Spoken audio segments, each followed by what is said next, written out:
Të dashur delegat, se para se të shtroj fjalë tjera në këtë fjalimin tim sot, më të gjatë se zakonisht, t'i heq gjitha dyshimet, gjitha më dyshjet, t'ju shikoj drejt në sy, e t'ju them se po, përgjegjësia është e imja, se në fund të këtij fjalimi do t'ju shtroj këtë përgjegjësi, se po, vendimarrja mbi këtë përgjegjësi dhe jo vetëm, do t'ju kthehet vetëm juve dhe askujt tjetër.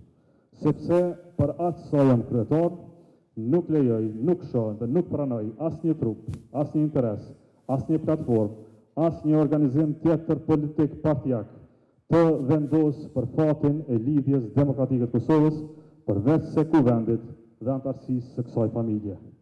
Unë kam zgjedhur të dalë përpara jush, jo sepse kam të lehtë, por sepse e ndjej të domosdoshme. Sepse kam besuar gjithmonë se njeriu nuk matet kur gjithçka shkon mirë, por kur duhet flas, edhe atëherë kur fjala i dridhet pak. Sepse që ta kuptoni, DDK nuk është për mua thjesht një strukturë e zakonshme politike, është shtëpia ime, është familja ime, është vendi ku shumë prej jush, edhe unë, veçantë unë, kemi mësuar çfarë do thotë jetë durimi, respekti, përulësia dhe besimi të njëri tjetrit. Të dashur delegat, rezultati që na solli këtu nuk erdhi nga një gabim i vetëm, as nga një natë e vetme, as nga një vendim i vetëm. Ai erdhi ngadalë, si grumbullim, si peshë që rëndohet çdo ditë, derisa një ditë e kupton se nuk mban më. Dhe për ta kuptuar pse jemi këtu sot, duhet kemi guxim të themi disa të vërteta ballë për ballë e drejtë në sy. Pa zbukurime, pa iluzione, prandaj më lejoni të jap shpjegimin e tregimin tim për rezultatin e DDK-s, për gjendjen tonë partijake dhe për rrugën përpara. Jo si një analizë të ftohtë politike, por si një rrëfim përmbajtësor, si dikush që ka përjetuar këtë rrugtim nga afër, me gjithë peshën e tij, me gjithë përgjegjësinë e tij, me gjithë thjeshtjen dhe dilemat që nuk ndohen lehtë. Dhe do ta bëj këtë nëpërmjet 3 realiteteve që duhet t'i ballafaqojmë hapur këtu dhe jo vetëm këtu. Realiteti i parë dhe më i rëndësishmi që duhet ta pranojmë sot është ky.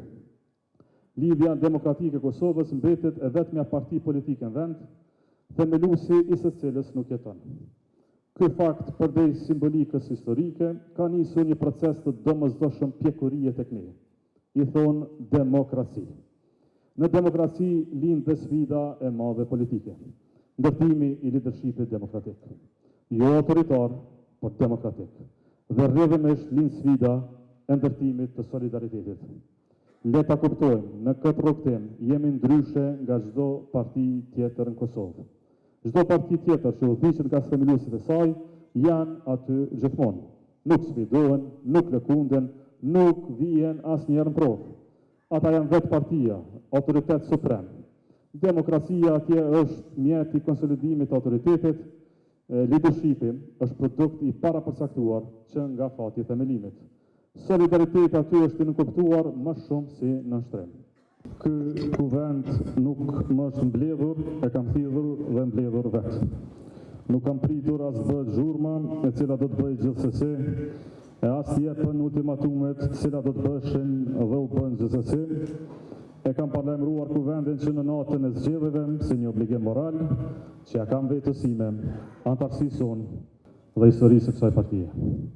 Dhe akti i parë i këtij obligimi moral është ballafaqimi. Ballafaqimi me rezultatin, me pritjet, me zhgënimin, me antarësinë, me vetveten, mbi të gjitha me të ardhmen tonë. Prandaj sot më lejoni t'ju drejtohem me ndershmëri dhe me përgjegjësi të plotë, t'ju flas pa atë mburoj politike që rëndom vjen me petkun e kryetarit të 4 të Lidhjes Demokratike të Kosovës. Një petk që duhet të thënë hapur është shumë më i rëndë, e shumë më peshë se sa mund ta imagjinojnë e lakmojnë nga jashtë. Më lejoni t'ju flas si kryetari juaj i 5 viteve të fundit, por edhe si lëmir, bashkëveprimtari juaj, njëri prej 355 delegatëve të kësaj shtëpie. Sepse për atë sa kam mësuar këto 5 vite prirje, kësaj shtëpie të madhe demokracisë, Një e vërtet më është bërë e qartë, për të ushtruar drejt të parin, shpeshher duhesh ta dish ta ndalësh të dytin.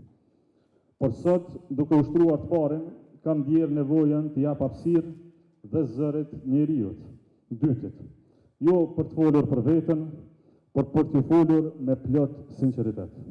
Jo pra si procedurë e zakonshme, por si reflektim i thellë mbi gjendjen tonë dhe mbi shtëpinë tonë.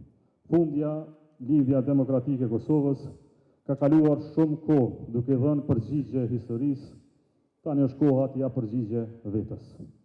Dhe në këtë dhënie të përgjigjes, dua t'ju flas si një njeri që ka kaluar ditë rënda e të vështira, me mendime që zakonisht nuk ndahen lehtë.